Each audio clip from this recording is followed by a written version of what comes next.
Eu compro os livros, mas eu acabo lendo no trabalho em PDF. Pois é, você sabe que para mim o livro de papel está cada vez mais trabalhoso, né? Eu também Hoje é acho. muito raro eu comprar um livro de papel, muito raro.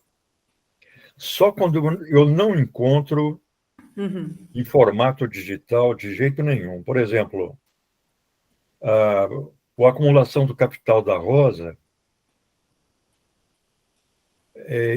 eu soube que tinha uma edição da coleção Os Economistas, mas eu não encontrava. Eu só encontrava do Muniz Ai. Bandeira. Aí eu comprei em papel. Uhum. Eu comprei um livro também do Comênios, chamado Didática. Uhum. Usualmente, essa obra dele é conhecida como Didática Tcheca, porque ele escreveu na língua que ele falava, e esse livro ficou perdido até 1849, quando ele foi publicado em tcheco. Nossa. Mas ele já tinha feito uma tradução e desenvolvido ainda mais os tópicos desse livro para o latim e publicou com o nome de Didática Magna. Então, a Didática Magna tomou a cena e essa didática, que foi o livro original, ficou no limbo. E aí eu soube que tinha uma tradução para o alemão dessa didática, aí eu comprei. Mas é muito raro, de vez em quando eu compro um livro de papel. Assim, quando eu compro mais por desejo de ter o livro do que por necessidade de ler, né? Eu é. Eu não compro mais livros também, desde que eu descobri aí os meios de. E aí eu ganhei um Kindle também, então Sim. nunca Tem um mais. grupinho de software livre lá do Laboratório de Informática do Centro de Educação. Aí outro dia um menino postou uma matéria, um vídeo do YouTube, ensinando como instalar Linux no Kindle, quebrar a dependência com a Amazon, né? Muito bom. Eu achei muito legal. Eu Nossa, tenho um muito Kindle bom. aqui muito antigo, então acho que ele nem comporta. Eu nem vou tentar. Até Sim, porque esse Kindle, eu gravo qualquer coisa nele, não tem restrição nenhuma, né? sim. Mas eu me acostumei tanto a ler os livros digitais, e aí eu fico explorando os leitores digitais, né? Os aplicativos de leitura, e aí você vai descobrindo aplicativos com muito recurso, né? E aí o livro de papel vai ficando de lado, né? Claro, eu acho que nós discutimos há algum tempo que o livro de papel continua insuperado, né? Porque se você não deixar molhar, não deixar o cupim comer e etc., ele vai durar séculos. E isso não acontece com o livro digital, né? Mas esse capítulo, Alana, dá continuidade a essa série de capítulos sobre a rotação do capital individual. Logo à frente, o Marx vai começar a desenvolver o argumento sobre a rotação do capital social, do conjunto do capital da sociedade.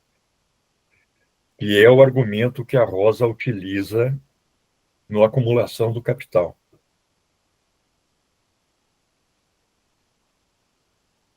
E aqui ele está discutindo o efeito da rotação sobre o capital variável.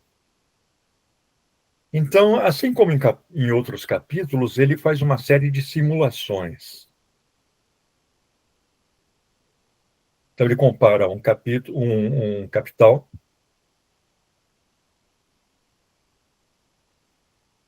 cujo capital variável é de 500, qualquer coisa, 500 libras, 500 dólares, 500...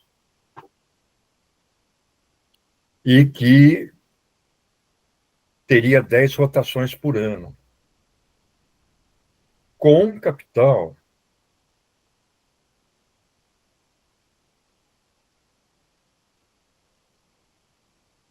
cujo capital variável é de 5.000 libras, dólares, etc., mas que teria uma só rotação por ano.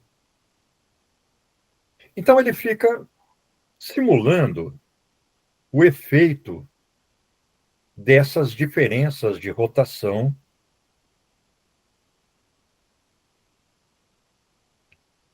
sobre o próprio capital, né? Particularmente no que diz respeito à relação entre o capital variável e a mais-valia. Você vê que ele insere aí a mais-valia como um elemento central do argumento. Ele não vai analisar só a rotação do capital variável, ele vai analisar a rotação do capital variável, mas sempre na sua relação com a mais-valia, cuja circulação ele vai analisar no próximo capítulo. E, a partir daí, ele obtém um cálculo que ele vai usar com uma certa frequência daí para frente, inclusive no livro 3, que é a taxa anual de mais-valia. Então, a partir do efeito da rotação do capital, da quantidade anual de rotações do capital sobre o capital variável, ele vai obter essa noção de taxa anual de mais-valia. Taxa de mais-valia ele já calcula lá no livro 1. Então, aí ele insere uma nova variável no cálculo que corresponde ao número de rotações do capital. E aí, claro, ele percebe que quanto mais rápido for a rotação do capital, maior vai ser a massa e a taxa de mais-valia.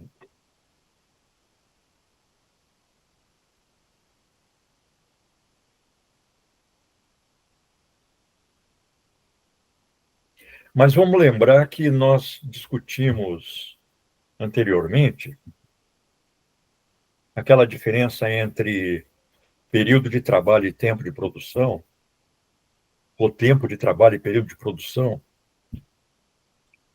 E quando ele argumenta sobre isso, ele apresenta processos de trabalho que podem ser processos produtivos que podem ser muito prolongados, né?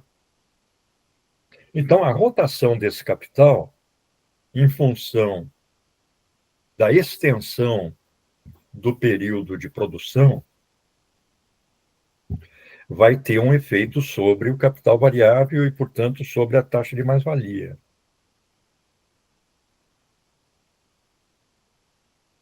Simultaneamente, como a rotação do capital é o tempo que o capital passa na produção e o tempo que o capital passa na circulação, o tempo da circulação vai afetar também o tempo da rotação do capital. E, portanto, da relação entre capital variável e mais-valia. Você vê que no finalzinho do capítulo, ele, inclusive, apresenta uma série de cenários muito específicos, né? Do efeito do tempo de circulação sobre o tempo de rotação e, portanto, sobre a taxa de mais-valia. Aliás, eu acho muito interessante que, nesse trecho do capítulo, eu lembrei das nossas conversas. Ele fala, incluindo a aquisição de produtos exóticos, como açúcar, vinho e café. Você vê a questão da época, né? Se eu bem me lembro, em outras passagens, ele chega a pôr açúcar e café entre produtos de luxo, que o operário não conseguia, ou muito raramente conseguia consumir, né? E agora tá assim de novo.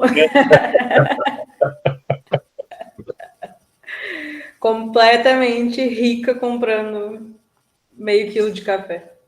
Exatamente. Vamos precisar de guarda-costa quando for comprar café.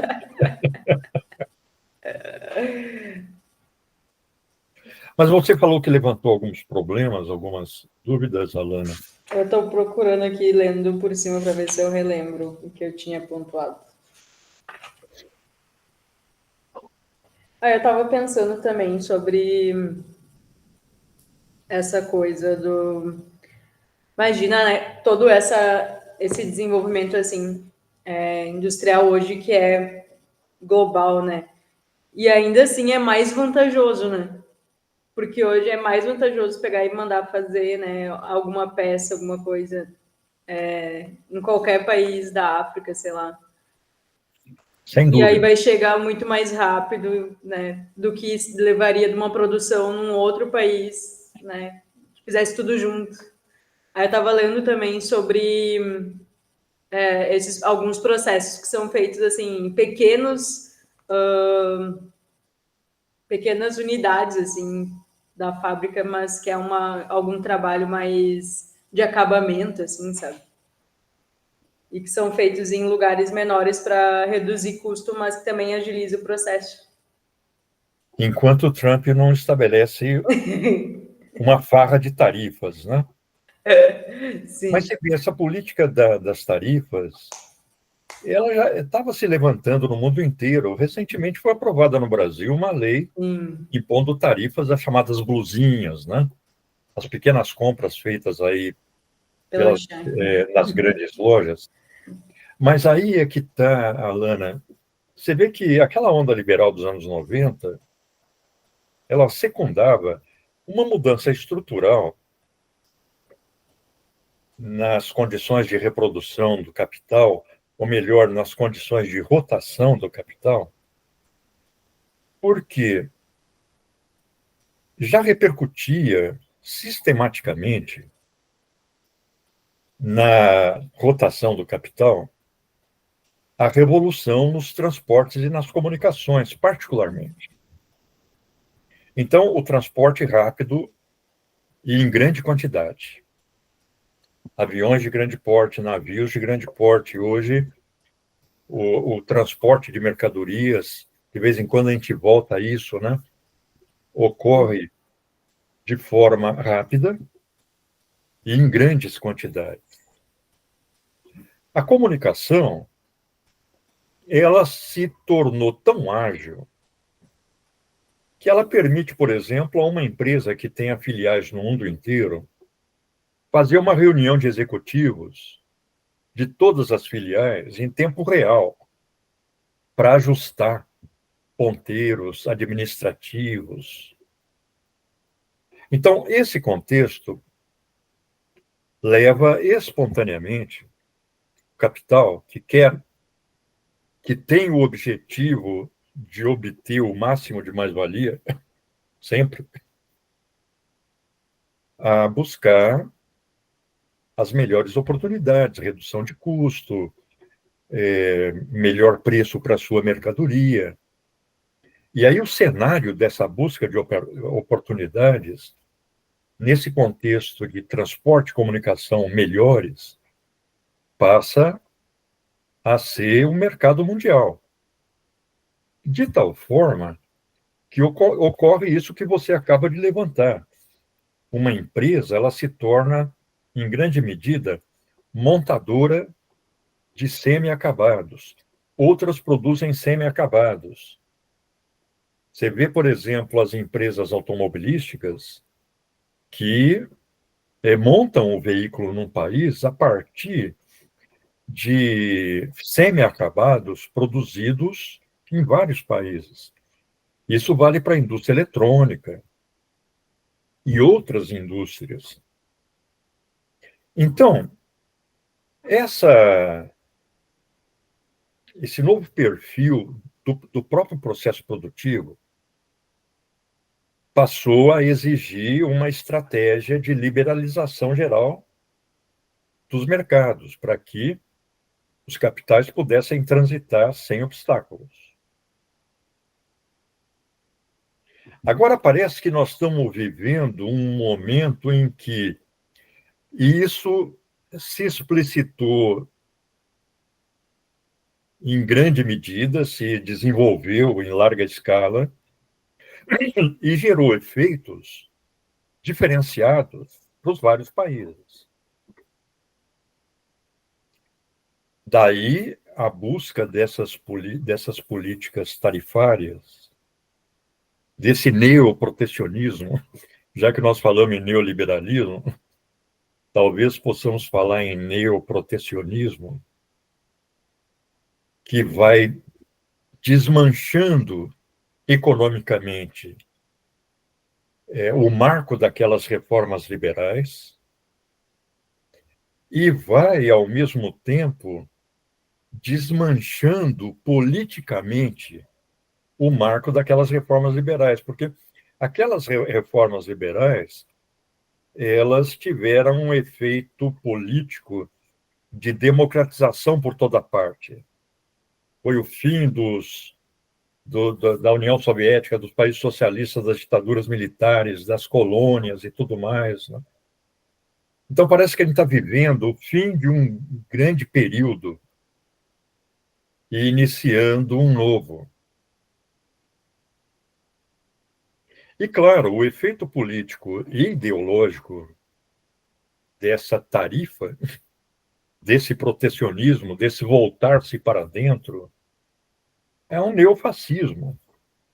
Então, você persegue o imigrante, você proíbe produção, proíbe importação, você expulsa estudantes que publicam um artigo, como está ocorrendo nos Estados Unidos hoje, que contraria a política de governo,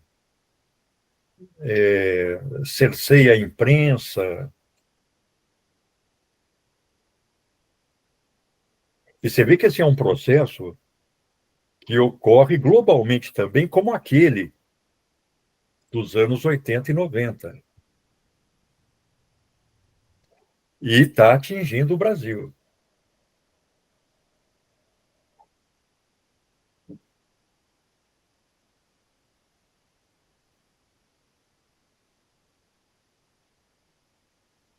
Você vê que quando a esquerda tenta mobilizar alguma coisa, é uma meia dúzia de gatos pingados que aparecem.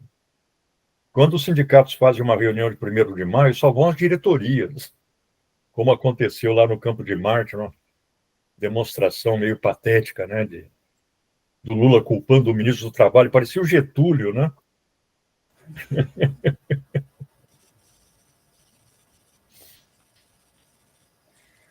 Mas é um. E quando a Ah, você... direita põe a massa na rua, enche. É.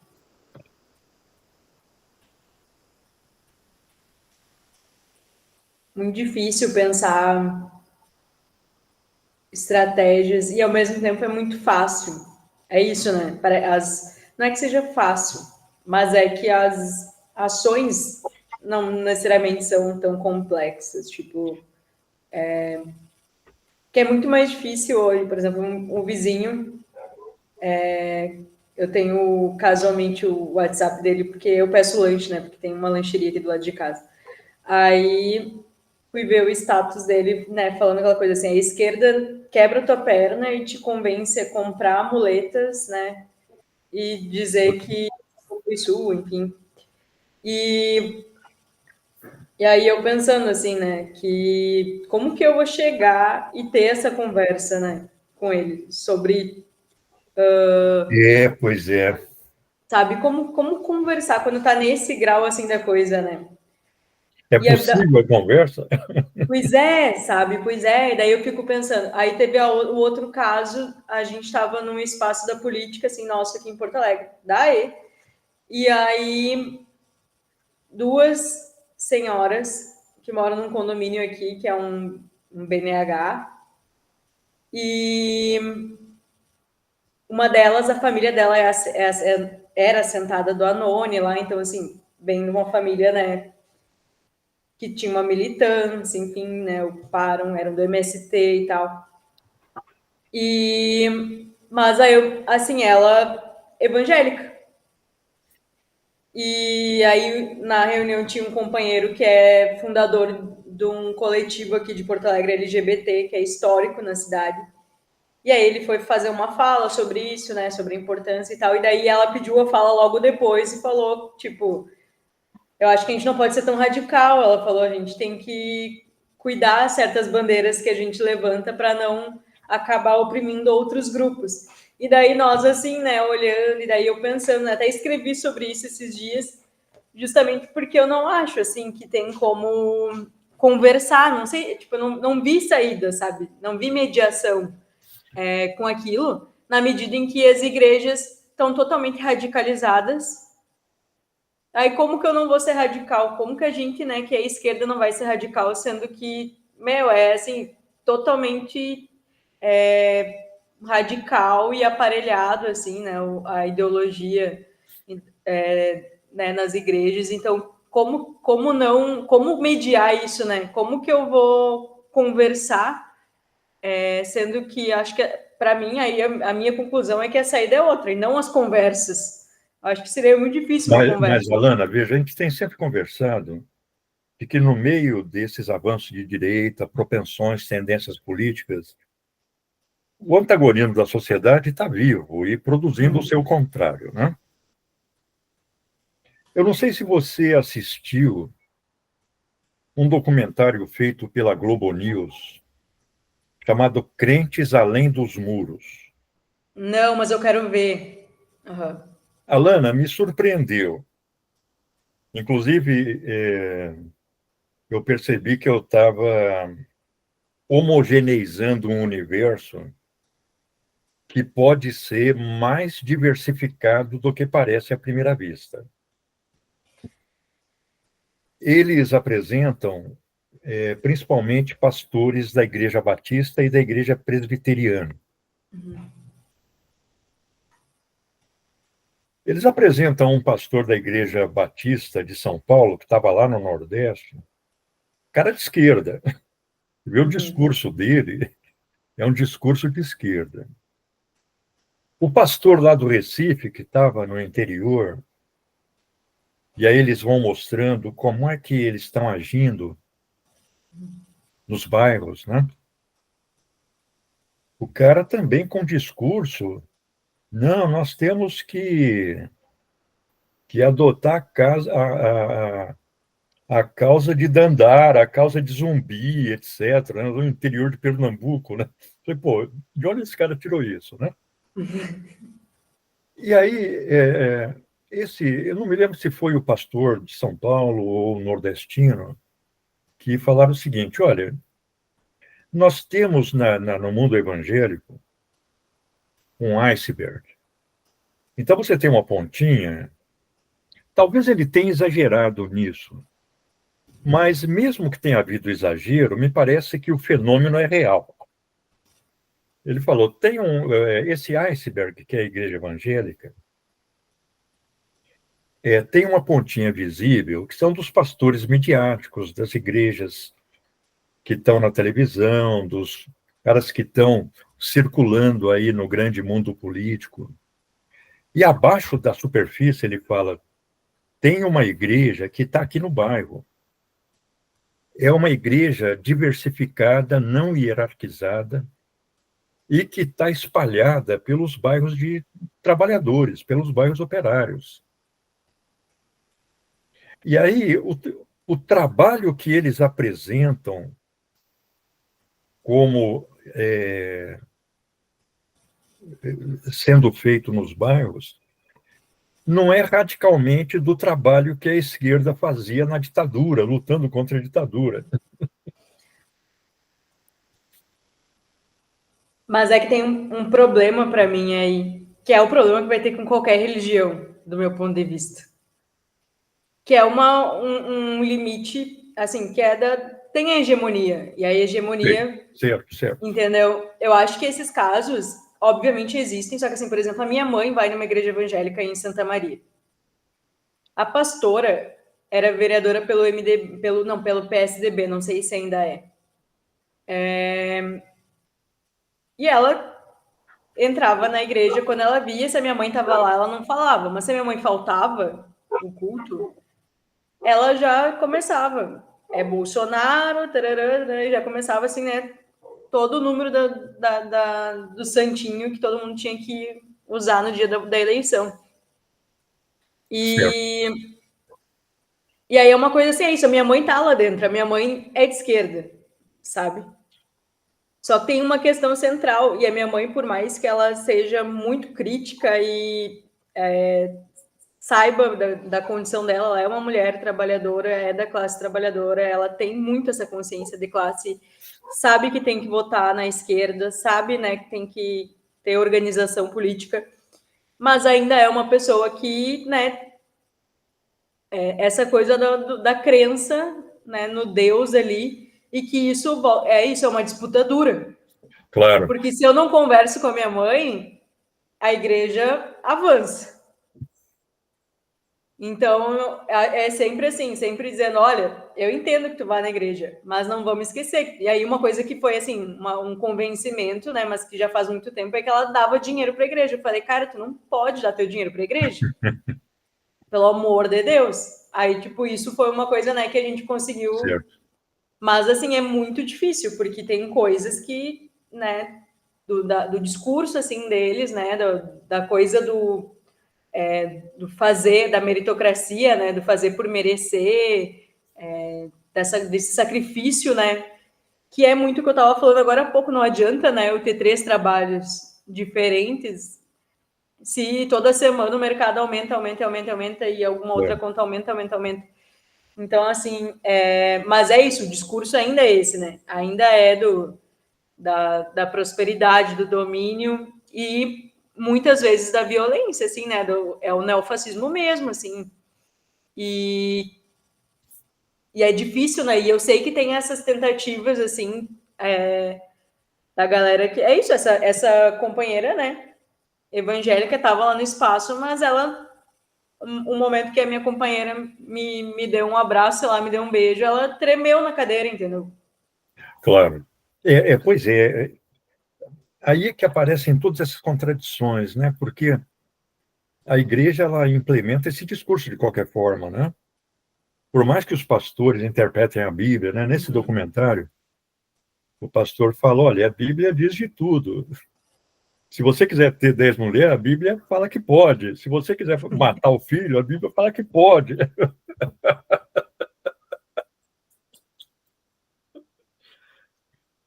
Então, eu vi na atuação deles o efeito da contradição de classe sobre a expansão dessas igrejas. Ou seja, a expansão não é homogênea.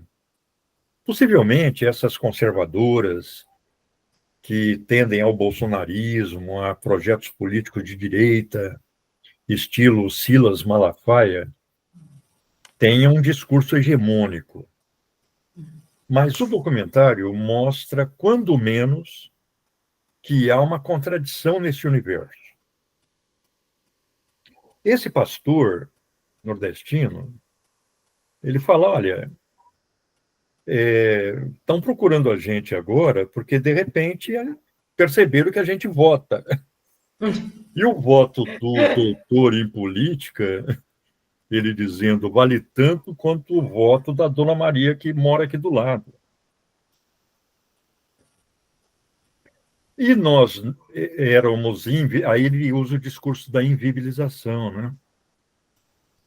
Que eu acho que não tem só um caráter religioso, porque ele fala, olha, nós éramos invisibilizados porque nós somos pretos, nós somos pobres, nós somos de baixa escolaridade.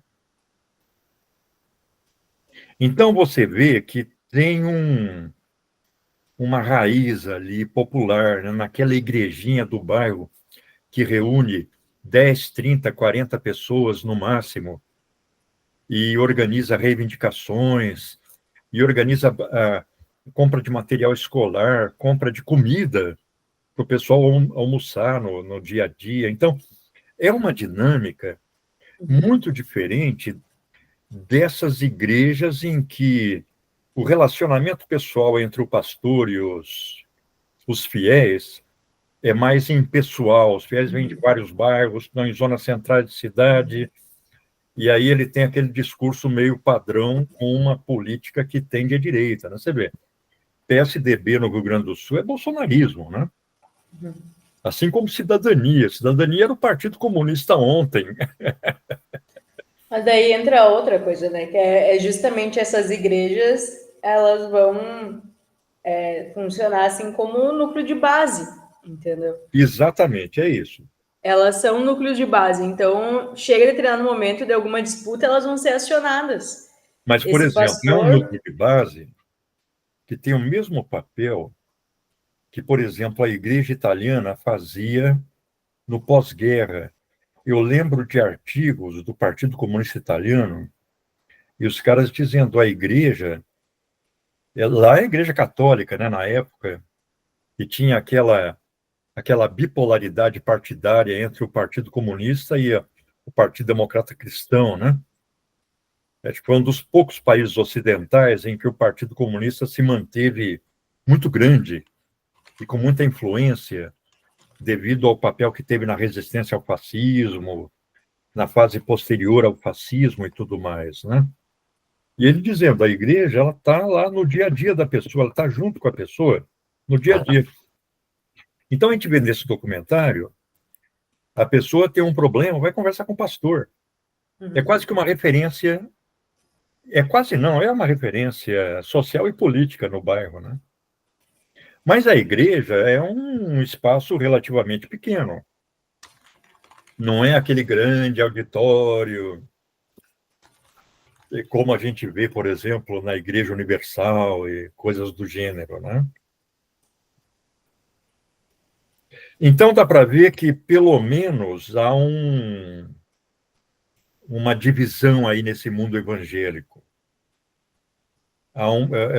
Os antagonismos sociais repercutem no interior do mundo evangélico também. Agora, em que medida, não sei. O documentário me parece que torna muito unilateral o discurso desses pastores. Então dá a impressão de que os midiáticos são uma minoria e eles são a maioria. e E aí aí, eu já tenho dúvida. nossa, eu não tenho dúvida nenhuma, tenho certeza que isso não é real. Não, eu tenho certeza que isso não é real, porque é isso, funcionam como núcleos de base que são acionados em momento de disputa, e aí entra muita coisa em jogo, porque, por exemplo, como tem essa ausência do Estado, ausência de política, né, política de saúde, política de assistência social, E a a ausência de ausência, partidos políticos de esquerda também, né? a ausência de tudo isso, né, a ausência de um partido que, né, que seja assim, né, de fato forte, acaba que essas igrejas e esses núcleos, que são esses núcleos de base, que abrem as portas, né, para quem está assim já no último da saúde mental, que já está Claro, claro, fazendo uso de drogas, enfim, essa galera precisa ter grana para manter claro, as condições para receber, porque as portas vão estar abertas, e daí essa galera precisa de fazem as próprias comunidades terapêuticas, comunidades terapêuticas urbanas, que tem surgido bastante, assim. Então, e é com esse dinheiro, o dinheiro que vem dessas igrejas maiores também, sabe? Então, não adianta, por mais que tenha a vontade de ser né, fazer diferente, de pautar uma ideologia diferente, enfim, também fica preso no jogo político. sim. E a gente, né, como não tem nem política direito para pautar, tipo, eu tenho procurado, né, sobre a política de saúde mental do governo Lula, cara, ainda não retomaram as coisas, sabe? Redução de danos, né, os CAPs, E é uma questão muito importante, né? não chega. Então, como Você é vê, que tu vai? só o fato de ter esmagado a ministra da Saúde já mostra um problema nessa área, né? Então, Ela própria, numa reunião institucional falou, fui objeto de misoginia, né? Eu acho que é o mais difícil é isso, é a gente é a galera que tenta resistir, mas que no final das contas não tem muito por onde ir, porque se Agora, quiser Alana, seguir, né? eu acho que os movimentos históricos, os grandes movimentos históricos, são como transatlânticos, né? Não dá para você dirigir como você dirige um cavalo. É, eles têm um processo, né? Sim. Você vê, a gente vê desde 2013, você vê que no meio de uma manifestação organizada pela esquerda, naquele movimento do passe livre, etc., emergiu um movimento de direita. Uhum. E ele só se fortaleceu, né? A gente vê o desenvolvimento, e não é um fortalecimento só de instituições políticas, inclusive com o apoio das redes sociais, com o apoio da internet, do Facebook, etc., é algo que provoca uma mudança cultural profunda, com repercussão política. Então, tudo isso ainda não mostrou todas as suas consequências para a sociedade brasileira. Sim. Ou seja, não dá para você simplesmente reverter um processo. Agora, ao mesmo tempo, não dá para parar, né? Não dá para. Quer dizer, a esquerda, nós vamos esperar passar essa onda, depois a gente começa a agir. Não existe isso, né? Não existe isso, né? Não existe. Não, Eu não tem estava eu como. tava me lembrando, no período da ditadura, os caras saíram da cadeia, no outro dia já De arrumavam um novo. jeito de se engajar politicamente e estavam agindo, né? Não, não tem como, né? É uma coisa que tenho refletido muito sobre isso, tenho até retomado, assim, a fazer coisas na política, porque tenho pensado muito que eu não quero me deixar levar, assim, pela ideologia do individualismo, É. de achar que eu primeiro vou estudar e depois eu ajudo, ou primeiro... Mas, por exemplo, quando você está num bairro que tem toda uma série de necessidades, atuar em cima dessas necessidades dispensa a discussão imediata de uma série de questões mais estratégicas e mais ideológicas, podemos dizer. Então, o bairro está precisando de água, está precisando de uma creche, está precisando. São questões específicas que alimentam uma organização e uma mobilização política, né? Por exemplo, eu participei de uma associação de moradores lá em São Bernardo. Não participei, não, eu organizei a associação de moradores lá num bairro periférico, um bairro operário de São Bernardo do Campo. E tinha um morro, assim, era um bairro já meio rural, na saída da cidade. E tinha um morro, e há uma influência católica, né, uma italianada, que São Bernardo tem uma influência italiana muito grande, né? Então, a classe média do bairro era italiana, e a grande massa era nordestina, ou tinha vindo do interior de Minas, do norte do Paraná e tudo mais. E todos estavam participando, porque o bairro precisava asfaltar a rua, precisava melhorar a escola, precisava de transporte, precisava não sei o quê. Tinha um monte de coisa que o bairro precisava, né? Aí um dia lá alguém falou: ah, vamos fazer um cruzeiro de madeira para pôr lá no alto do morro. Ah, Eu não vou não. discutir com o cara. Eu falei, não, vamos, claro, vamos fazer. Aí arrumaram uma loja de material de construção lá, já forneceu a madeira, e fizeram um cruzeiro enorme e foram enterrar lá no. Eu não fui junto, mas o pessoal enterrar no alto Imagina do se morro. tivesse ido junto, não ia dar pra ir. Não, de vez em quando eu ia à missa, lá ficava lá atrás, né? Aí o padre falava: ah, tem um povo aí que não participa, não abraça ninguém, então. Ele estava olhando para mim, né? Ele tinha que estar, graças a Deus, que tu ia na minha. Mas foi uma coisa muito interessante, Alana, porque do lado da igreja nova, que era uma igreja simples, modesta, tinha uma capela do século XIX.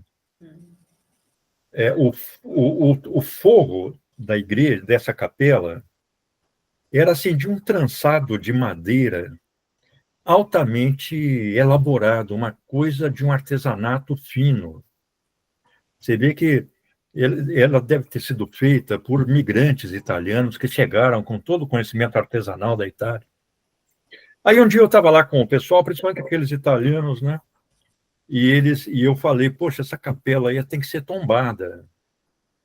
Só falei isso, né? Aí um outro lá, Orlando Morando, ele era o pai desse que foi prefeito de São Bernardo, e acho que é secretário de Segurança de São Paulo agora.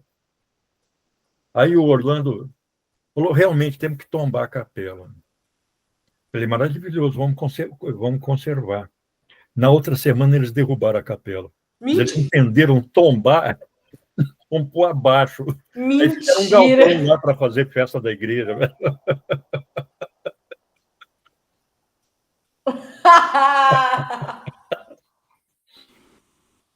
Eu lembro que eu trabalhava, eu dava aula, né, fora do bairro. Aí quando eu cheguei à tarde, estava só os tijolos lá Eu não acredito. da capela. Eu falei, putz, grila.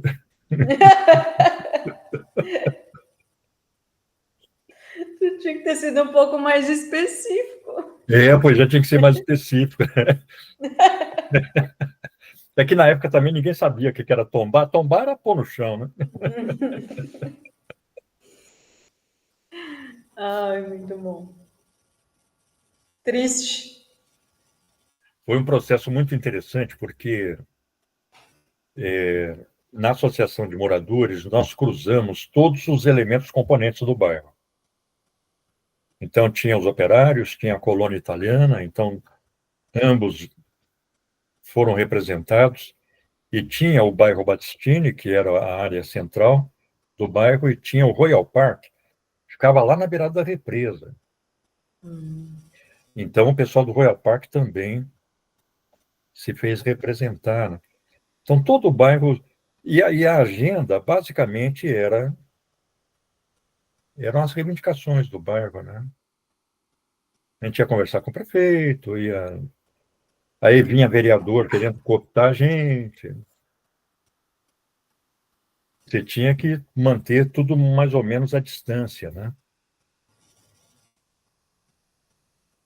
Chegava gente querendo se aproveitar eleitoralmente daquele processo, né? E perceberam que estava adquirindo corpo. E aí, quando eu saí, estava começando a se organizar o PT, e o PT estava se organizando com muita força lá naquele bairro. E o cara do PT veio conversar comigo. Ele falou, olha, nós queremos participar da associação de moradores, ia ter eleição para o novo presidente, mas nós não somos filiados à sociedade, nós podemos nos filiar agora antes da eleição? Eu falei, claro, só vai reforçar. Aí o PT tomou. Estava naquele início de ascensão, né? Então, estava ganhando apoio por toda parte, né?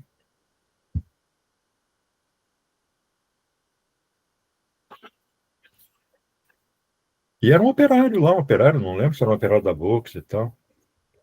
Não lembro que fábrica que trabalhava aquele menino, que estava liderando a organização do PT lá. Que isso deve ter sido em 81, 80, por aí, 80, 81.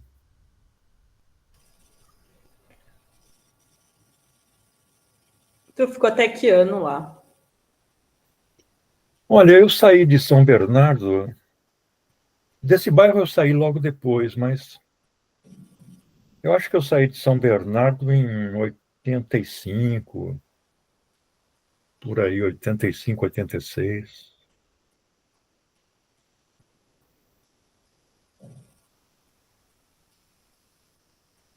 Eu gostava de lá. E São Bernardo tem um clima maravilhoso, né? Sempre frio o ano inteiro.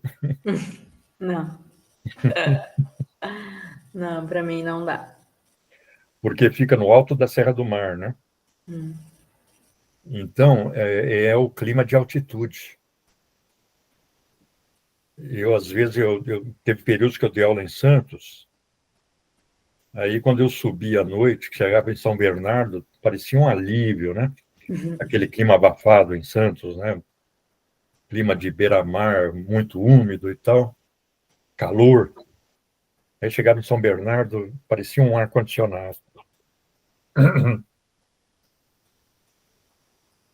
Eu tinha um Fusca na época, um Fusca laranja, cor de tijolo. Laranja.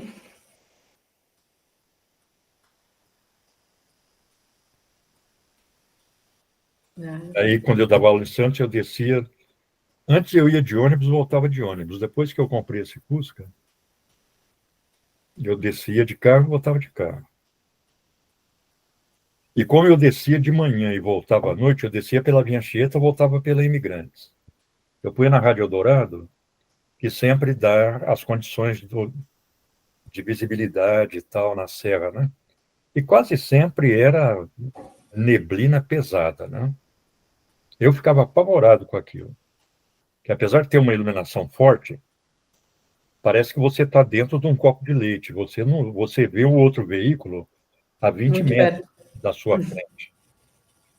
Quando eu entrava no desviozinho para entrar em São Bernardo, aquilo eu senti um alívio sair daquela rodovia lá.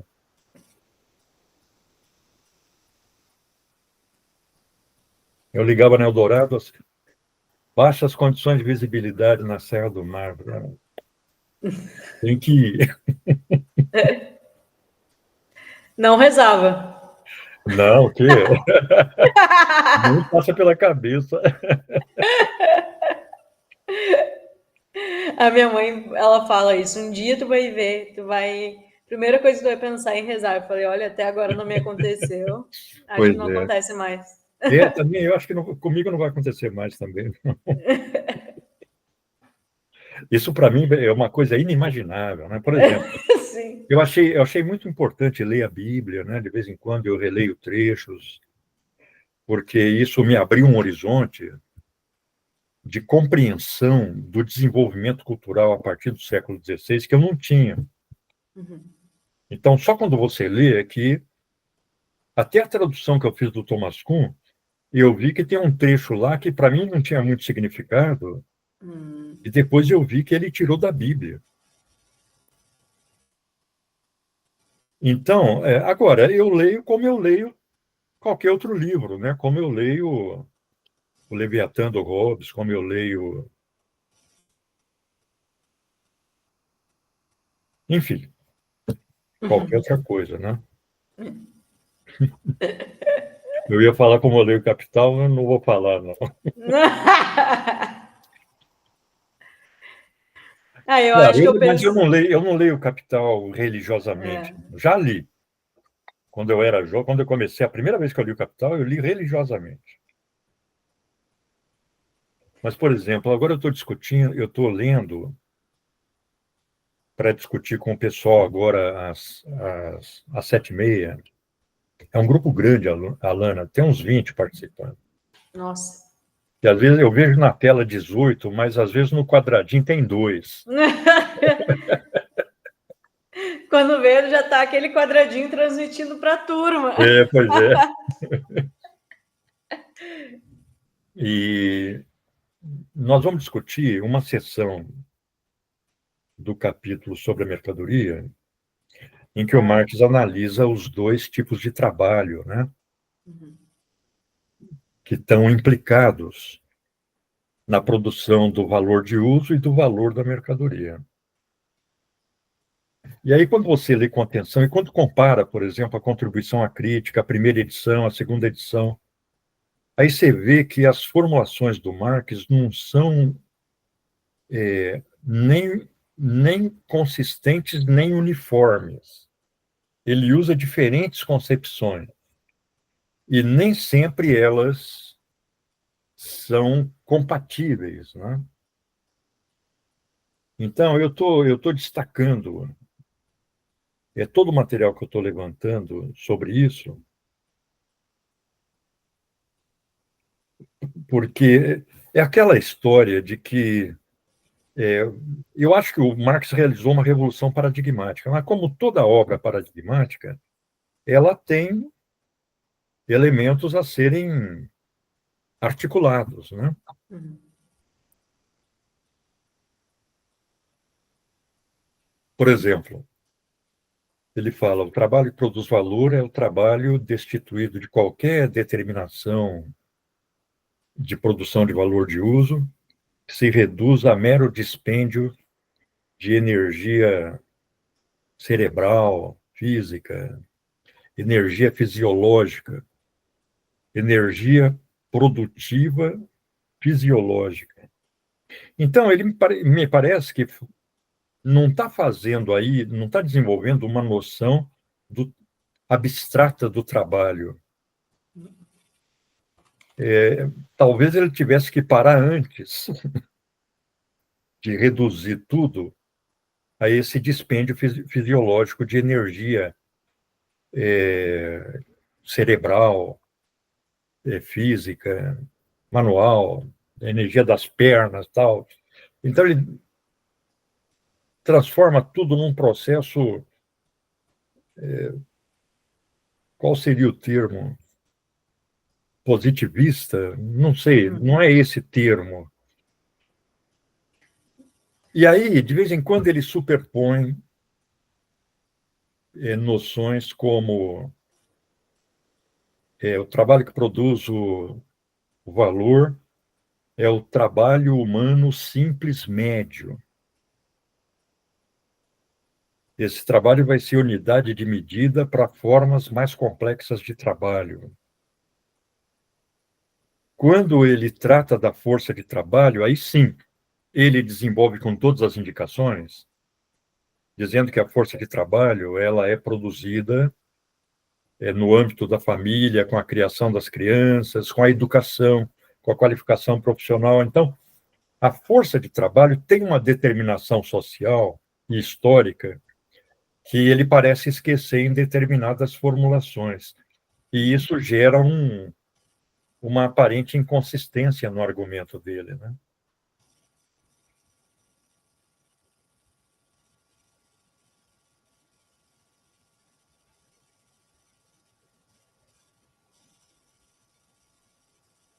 Não invalida o argumento dele, mas torna, no mínimo, heterogênea a conceituação de trabalho abstrato.